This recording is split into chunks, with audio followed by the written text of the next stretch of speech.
Hello students, आपका Saroj Sharma class है YouTube channel के sub division medicos times YouTube channel पर एक बार फिर से स्वागत है। अगर आपने हमारे यूट्यूब चैनल को अभी तक सब्सक्राइब नहीं किया है तो सबसे पहले से सब्सक्राइब कर लें। चलिए हम बात करते हैं, हमारे टॉपिक की तरफ चलते हैं। तो जब हम बात करते हैं हिस्टोपैथोलॉजी की तो उसमें हमारा चैप्टर चल रहा है फिक्सेशन। अब हम फिक्सेशन में क्लासिफिकेशन में चल रहे हैं और वहां के सब डिवीजन जो है माइक्रो एनाटॉमिकल फिक्सेटिव के बारे में इस वीडियो में हम बात करेंगे। माइक्रो एनाटॉमिकल फिक्सेटिव्स, कुछ जो फिक्सेटिव्स थे उनके बारे में हम पिछले वीडियो में बात कर चुके हैं। अब हम क्या है जो इंपॉर्टेंट जो माइक्रो एनाटॉमिकल फिक्सेटिव है उनके बारे में इस वीडियो में बात करेंगे। जैसे कि ईडेनहेम-सूसा है, जेंकर फ्लूइड है, जेंकर फॉर्मल है, B5 स्टॉक सॉल्यूशन है, वर्किंग सॉल्यूशन है।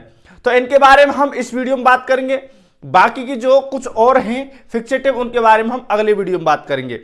ठीक है, तो सबसे पहले इस चैनल को सब्सक्राइब कर लीजिए। हम बात करते हैं माइक्रो एनाटॉमिकल फिक्सेटिव।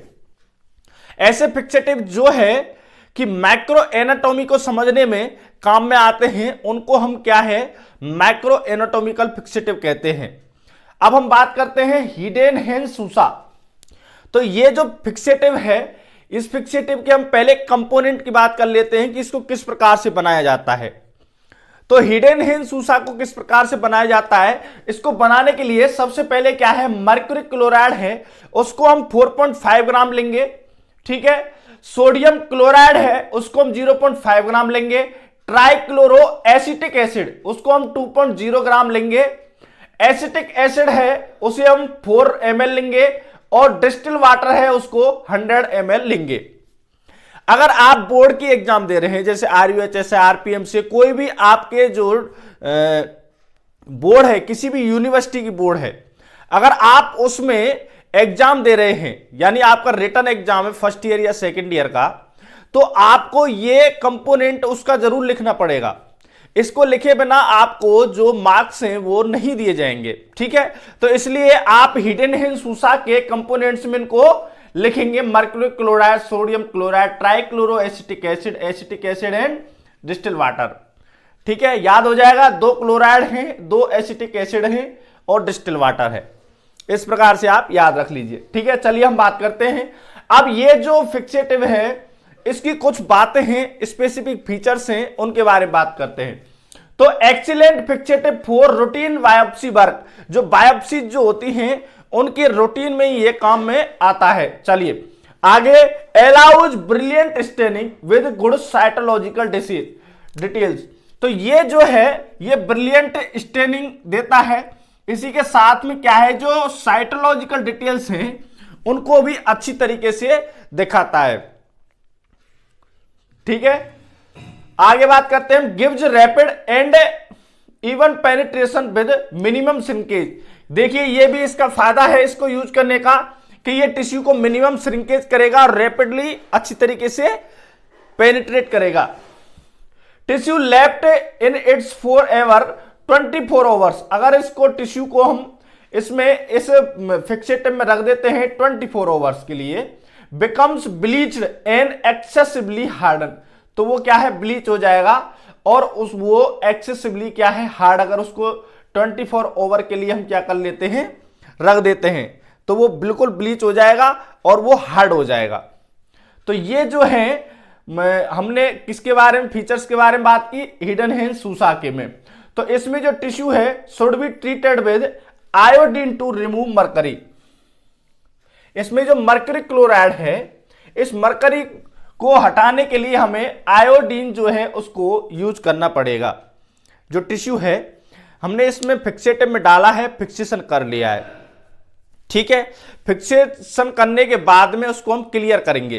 तो क्लियरिंग जो है या उसकी जो आगे की जो प्रोसेस है उसमें जो मर्क्यूरी क्लोराइड या मरकरी जो उसमें एंटर हो गया है उसको निकालने के लिए हम क्या करेंगे आयोडीन को यूज करेंगे, वो ट्रीटमेंट विद आयोडीन किया जाएगा। तो ये इंपॉर्टेंट बात आ गई है कि ईडेनहेम-सूसा या मरकरी के जो हैं उनको आयोडीन के द्वारा क्या किया जाता है, ट्रीट किया जाता है या क्लियर किया जाता है क्रिस्टल्स को। ठीक है, चलिए उनके जो पिगमेंट हैं उनको, अब ये हमने बात की है किसके बारे में, ईडेनहेम-सूसा के बारे में। अगला जो फिक्सेटिव है वो है हमारा जेंकर्स फ्लूइड। जेंकर्स फ्लूइड जो है और जेंकर्स फॉर्मल है उनमें ज्यादा कोई अंतर नहीं है, एक अंतर है केवल। बाकी जो कंपोनेंट्स हैं वो सेम रहेंगे दोनों के। जैसे कि पहला जो कंपोनेंट है मर्क्यूरी क्लोराइड है, ठीक है, जो 5 ग्राम है। पोटेशियम डाइक्रोमेट है 2.5 ग्राम है। सोडियम सल्फेट है वो 1 ग्राम है। डिस्टिल वाटर 100 ml है। लेकिन ये जो वाला ऑप्शन है एड इमीडिएटली, यानी कि जब आप यूज करना चाहते हैं, आपके पास टिश्यू आया तो उससे पहले आपको क्या करना है, एड इमीडिएटली इस जेंकर जो फ्लूइड है उसमें आप डाल रहे हैं, उसमें क्या करेंगे आप ग्लेशियल एसिटिक एसिड को डाल देंगे। कितने को, 5 ml को। आ गई बात समझ में? तो ग्लेशियल एसिटिक एसिड आपको कितना डालना है, 5 ml। और वहां पर जेंकर फॉर्मल में क्या है, आपको फॉर्मलिन डाल देना है। वो भी कौन सा, जब हमने फॉर्मेल्डिहाइड की बात की थी, या जब हमने फॉर्मेल्डिहाइड की बात की थी तब हमने बताया था कि 37% से 40% ऑफ जो WYB है फॉर्मेल्डिहाइड उसका काम में लिया जाता है फिक्सेटिव के रूप में। तो हमको क्या है कि जो जेंकर फॉर्मल है उसमें 40% वाला लेना है। चलिए पहले हम बात कर लेते हैं जेंकर फ्लूइड की। तो जेंकर फ्लूइड की बात की हमने, मर्क्यूरी क्लोराइड है, पोटेशियम डाइक्रोमेट है, सोडियम सल्फेट है, डिस्टिल वाटर है। और उसमें क्या है, टिश्यू जो है वो जैसे टिश्यू आपके पास आएगा, सॉल्यूशन को आप जब उसमें यूज करने वाले हैं टिश्यू को डाल करके, तो उससे पहले आपको ग्लेशियल एसिटिक जो एसिड है 5 ml उसको तब डालना है, पहले नहीं डालना है। आगे बात समझिए, इसलिए लिख रहे हैं हम एड इमीडिएटली बिफोर यूज करने से पहले। तो ये इसके कंपोनेंट्स हो गए हैं, ठीक है। अब हम बात करते हैं इसके कुछ स्पेसिफिक फीचर। ये गुड रूटीन फिक्सेटिव है, gives very rapid and even penetration, it is not stable after addition of acetic acid, hence acetic acid और formalin should be added just before use. तो ये जो है ना, हमारा जो पोटेशियम डाइक्रोमेट है, सोडियम सल्फेट है और ग्लेशियल एसिटिक है, मर्क्यूरी क्लोराइड है, तो इनको जो हम क्या है इसलिए यूज कर रहे हैं क्योंकि अगर इसमें हम बात करते हैं एसिटिक एसिड की तो ये उस पर क्या है, ये उस पर स्टेबल नहीं होता है एसिटिक एसिड में, ठीक है। तो इस वजह से क्या है, जो ग्लेशियल एसिटिक एसिड है उसको क्या है हम जस्ट बिफोर डालते हैं यूज करने से पहले। ग्लेशियल एसिटिक एसिड को आप पहले क्यों नहीं डालते हैं, क्योंकि ये स्टेबल नहीं है, it is not stable after adding of acetic acid, ठीक है। तो इसको क्या है हम जस्ट बिफोर यूज करने से पहले डालते हैं। यही कारण है ये दोनों जो हैं एसिटिक एसिड और फॉर्मलिन है, इनको जस्ट बिफोर यूज करने से पहले डाला जाता है, क्योंकि ये क्या नहीं है, इट इज नॉट स्टेबल, ये स्टेबल नहीं है। इनके एडिशन के बाद में क्या होगा, इनके एडिशन के बाद में जो है उसकी स्टेबिलिटी खत्म हो जाएगी, किसकी, जेंकर फ्लूइड की। तो should be added just before use. यहां तक बात आपको समझ में आई, इनको क्यों यूज कर रहे हैं। आपने यहां जब कंपोनेंट की बात की तब आपने कहा सर इसको पहले क्यों नहीं डाल देते हैं, तो पहले इसको इसलिए नहीं डाल रहे भाई साहब, क्योंकि अगर इसको हम अगर हम तुरंत ही डाल देंगे, उसी टाइम पर ही डाल देंगे, जब हम बना रहे हैं उसी टाइम पर डालेंगे तो क्या है, ये स्टेबिलिटी उसकी खत्म कर देगा, इसलिए इसको यूज करने से पहले ही डालते हैं। अब इसका क्या है, फायदा होता है, इस वजह से इसको डालते हैं। अगर फायदा नहीं होगा तो हम इसको क्यों डालेंगे, स्वार्थी मानव क्यों मतलब वेस्ट करेगा, ठीक है। तो इसका कोई ना कोई फायदा है, इस वजह से डाल रहे हैं फॉर्मलिन और उसको एसिटिक एसिड को जेंकर फ्लूइड में और फॉर्मलिन को जेंकर फॉर्मल में। चलिए, washing of tissue in running water is necessary to remove excess dichromate. तो ये जो डाइक्रोमेट है इसके एक्सेस को रिमूव करने के लिए हमको रनिंग वाटर जो है उसमें टिश्यू को रखना पड़ेगा। इसके बारे में हम पहले भी बात कर चुके हैं, ठीक है। तो रनिंग वाटर में क्या है, जो टिश्यू है जिससे आपने टिश्यू को फिक्स किया है इस सॉल्यूशन में, तो आप उसको जब ग्रोसिंग में जाएंगे उसको कट सेक्शंस लेंगे उससे पहले आपको टिश्यू को लेना है और रनिंग वाटर में उसको रखना है, जिससे कि डाइक्रोमेट जो है एक्सेस वो निकल जाए। तो हमने ये बात कर ली है जेंकर फ्लूइड की, हिडन हेंस सूसा की। अब हम बात करते हैं जेंकर फॉर्मल के बारे में। तो जेंकर फॉर्मल, इसको हम हेली फ्लूइड के नाम से भी जानते हैं। क्या नाम से जानते हैं इसको, हेलीज फ्लूइड, ठीक है। तो इसमें all components are of same, तो सारे कंपोनेंट्स ये सेम हैं, लेकिन क्या है, एड इमीडिएटली फॉर्मलिन, तो वो कितना है, ये 5 ml जो है फॉर्मलिन उसको इमीडिएटली डालेंगे। ठीक है, आगे बात समझ में। स्पेसिफिक फीचर है इसके excellent macro anatomical fixative, excellent for bone marrow. देखिए ये इंपॉर्टेंट बात है, ये excellent for bone marrow, spleen and blood containing organs. तो ब्लड कंटेनिंग ऑर्गेन्स हैं उनके लिए जो है जेंकर फॉर्मल है उसको यूज किया जाता है, बोन मैरो के लिए यूज किया जाता है, स्प्लीन के लिए यूज किया जाता है। As with Zenker's formol fluid it is necessary to remove excess dichromate and mercuric pigment. तो मर्क्यूरिक जो पिगमेंट्स है उनको हम आयोडीन के द्वारा हटा रहे हैं और जो रनिंग वाटर के द्वारा ट्राइक्रोमेट को हटा रहे हैं, तो इसमें से भी आप हटा देना। आगे बात समझ में। तो ये इसको आप अगर याद रख लेते हैं तो इसको याद रखना आसान हो जाएगा, फॉर्मुलिन का ही अंतर है बस, ठीक है। चलिए अब हम बात करते हैं B5 फिक्सेटिव की। तो B5 फिक्सेटिव जो है उनको पहले हम सॉल्यूशन बनाएंगे, सॉल्यूशन बनाने के बाद में वर्किंग सॉल्यूशन बनाएंगे, ठीक है। तो पहले हम बनाते हैं B5 जो फिक्सेटिव है उसका स्टॉक सॉल्यूशन। स्टॉक सॉल्यूशन में हम mercuric chloride 12 gram, sodium acetate 2.5 gram and distilled water 200 ml।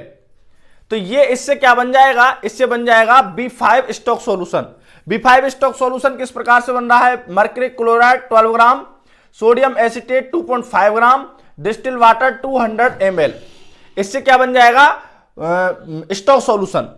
अब वर्किंग सॉल्यूशन क्या है, वर्किंग सॉल्यूशन वो होता है जो हम काम में लेते हैं। तो ये जो हम ऐड इमीडिएटली बिफोर यूज है ना गैलिसिलेट एसिटिक है, तो इसको हम कह सकते हैं जेंकर फ्लूइड स्टॉक सॉल्यूशन, इसको कह सकते हैं। फिर इसको जोड़ने के बाद हम किसको कह सकते हैं, जेंकर फ्लूइड वर्किंग सॉल्यूशन।